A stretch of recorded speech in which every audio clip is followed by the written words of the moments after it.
Assalamualaikum warahmatullahi wabarakatuh. Ya, saya akhirnya balik lagi ya setelah sekian lama. Oke, kali ini kita akan membahas sesuatu yang cukup menarik nih. Teman-teman di sini tahu Avatar nggak? Pastinya tahu dong. Ya, kameramen tahu Avatar nggak? Ya.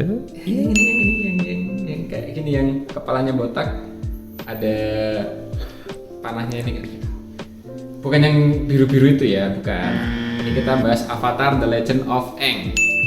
Nah, Avatar ini kan film yang menceritakan tentang pengendali elemen.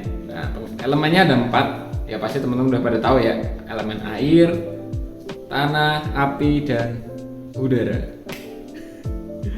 Iya. Keempat elemen itu adalah elemen dasar yang dikendalikan oleh Avatar. Nah, di sini kita akan bahas apakah ada nih pengendali di dunia nyata, atau kita bisa sesuaiin sama judul yaitu Avatar in Real Life. Jadi sebenarnya teman-teman di sini kita yang pertama akan bahas yang pengendali udara dulu. Pengendali udara. Ya, Avatar Aang kan elemen pertamanya adalah udara ya. Siapa sih manusia yang bisa mengendalikan udara? Yuk, ada yang tahu nggak nih? Iya betul. Pengendali udara salah satunya adalah yang kita kenal dan diceritakan di dalam Al-Quran sebagai mukjizatnya, yaitu Nabi Sulaiman. Oke, untuk surat berapanya ya, saya sedikit lupa nih ya, ntar kita editor ya nanti diedit di sini surat berapa. Oke, di situ pengendali udara, Nabi Sulaiman menaklukkan angin sesuai yang ada di dalam Al-Quran ya, yang tadi disebutkan. Nah, di situ disebutkan bahwa Nabi Sulaiman menaklukkan angin. Jadi pengendali udara yang sebenarnya itu sebenarnya dalam mukjizat yang di dalam Al-Quran dijelaskan hanya dimiliki oleh Nabi Sulaiman. Selanjutnya yaitu pengendali apa nih urutannya kalau di Avatar? Setelah mengendalikan udara, kemudian mengendalikan air.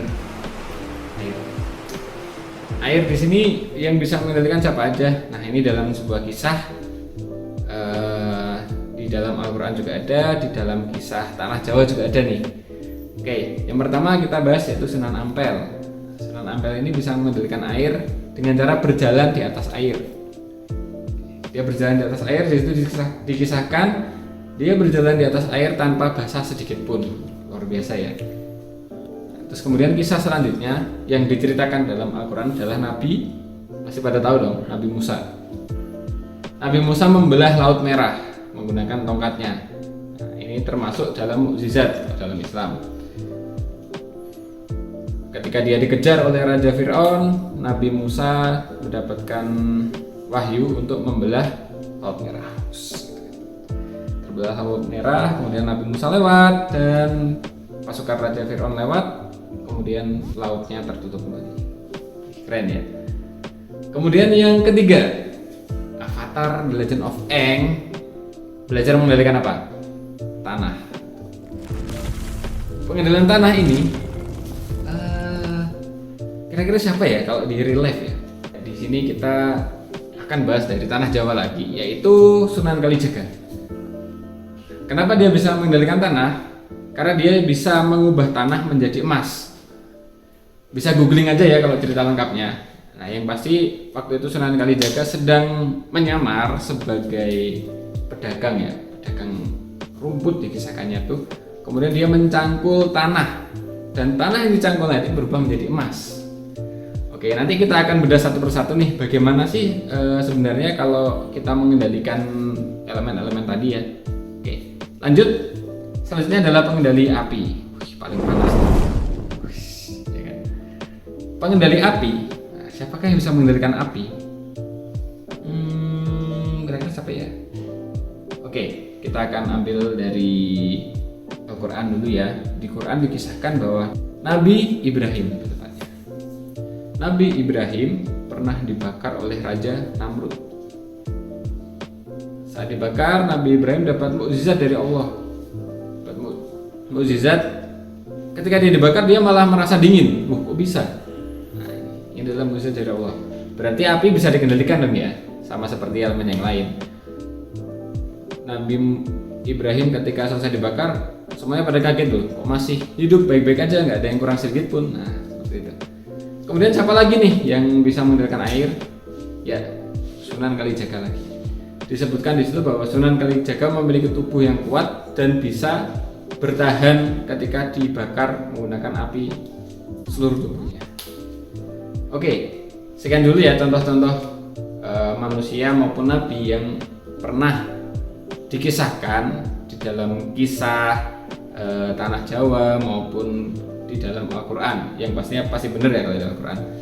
Oke, tapi bagaimana sih teorinya kok bisa mengendalikan api, mengendalikan tanah, ya, mengendalikan udara sama air? Sorry nggak urut nih. Kemudian di sini saya akan menjelaskan bagaimana itu bisa terjadi. Yang paling masuk akal adalah teori yang ya sampai saat ini masih menjadi isu sebenarnya ya, tapi masuk akal karena manusia kan punya kekuatan yang jauh sempurna dibandingkan makhluk lain, yaitu kekuatan pikiran. Nah, ini istimewa. Kekuatan pikiran ini bisa melakukan apa? Telekinesis. Nah, kok bisa bang hubungannya antara pengendali elemen sama telekinesis? Telekinesis ini bisa mengendalikan benda. Contoh telekinesis yang paling sederhana adalah ketika kita minum air dan membaca doa. Nah, sudah pernah ya di video saya yang ini. Yang mana ya? Udah lihat aja. Itu bahwa air bisa berubah kristal airnya kalau diteropong itu bisa berubah ketika kita membacakan kalimat yang baik dan kalimat yang buruk. Itu contoh pengendalian bahwa kita bisa berinteraksi dengan air. Gampangnya telekinesis juga seperti itu. Kita menggunakan kekuatan pikiran, dan kekuatan pikiran kita ini menghasilkan gelombang elektromagnetik yang bisa terhubung dengan suatu benda. Ini banyak nih kisahnya nih, bisa di googling aja ya. Kalau saya jelaskan nanti bisa panjang kali lebar kali tinggi sama dengan volume nanti. Jadi seperti itu. Telekinesis adalah kemampuan manusia untuk menciptakan gelombang elektromagnetik dan menuju suatu benda, dan benda itu bisa bergerak. Why, seperti itu. Kita akan bedah satu-satu nih. Yang pertama tadi apa tadi, pengendali udara ya pertama ya. Pengendali udara.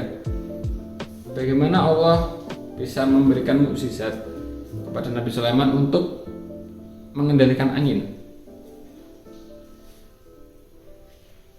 Nah, itu kalau angin, kita sebenarnya bernafas itu mengendalikan angin loh. Bener gak? Kita bernafas itu mengendalikan angin. Udara sih tepatnya, bukan angin, sorry. Mengendalikan udara.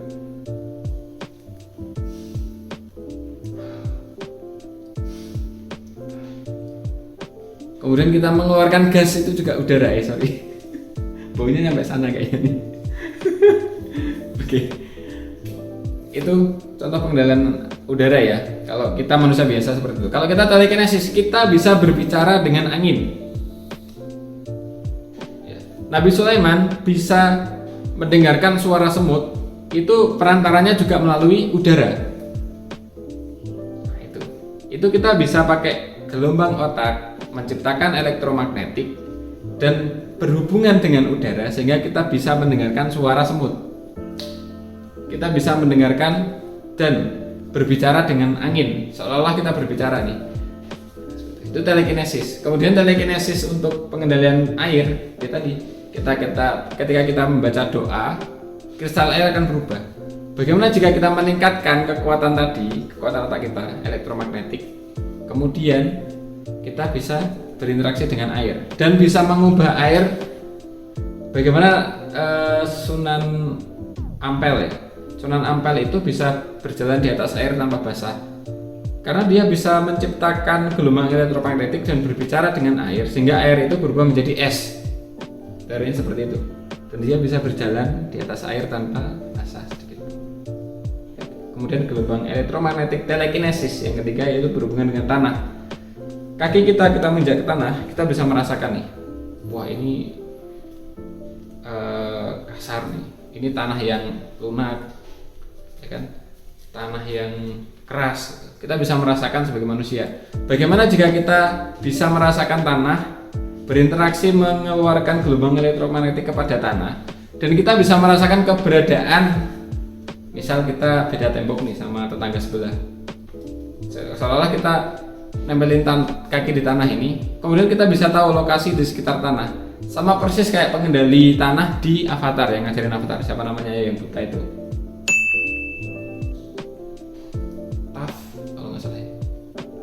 Nah itu ya kan, dia buta tapi dia bisa melihat dengan gelombang elektromagnetik yang ada di tanah itu. Kemudian yang terakhir yaitu pengendalian api. Bagaimana api bisa kita kendalikan menggunakan gelombang elektromagnetik atau telekinesis tadi ya. Sebenarnya itu persepsi. Api sifatnya adalah membakar dan panas. Itu lawannya air.